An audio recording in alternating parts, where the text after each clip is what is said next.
bleak winter evening, a lonely woman sat in a small cabin deep within the forest. Outside, a snowstorm howled and the wind rattled the window frames, while inside, on an old wooden table, an antique radio that had been broken for years sat silently. No one knew how long it had been out of order. Suddenly, the radio began to crackle. The sound emanating from a device that had been silent for years seemed to freeze the already cold air of the room even further. The woman flinched, reaching for the knob with trembling hands. She turned it, but the crackling persisted. Then, a muffled, raspy voice emerged, as if from a great distance, from within the mists. "Are you alone?" The woman froze. No one was supposed to know she was here. Her heart hammered against her ribs as she recoiled.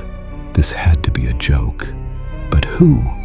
The cabin was hours' walk from the nearest town. The door was locked, the windows shut tight. The radio crackled again, and this time the voice seemed closer. "I see that old tree outside your window. Its branches stretch towards your cabin." The woman whirled towards the window, terror gripping her. The storm indeed flung the tree's branches violently against the glass. She held her breath. The radio, as if speaking from within the very walls, seemed to follow her every move. "Now, you're standing by the fireplace, aren't you?" In a panic, the woman frantically checked every corner of the cabin. She yanked open cupboard doors, peered under the bed, and even glanced inside the cold fireplace. No one was there, only the frantic thrumming of her own heartbeat and the incessant crackle of the radio. Then the voice drew even closer, as if it were breathing down her neck. "Under your bed, there's an old box. What are you hiding inside it?" The woman recoiled, then slowly, fearfully, looked under the bed.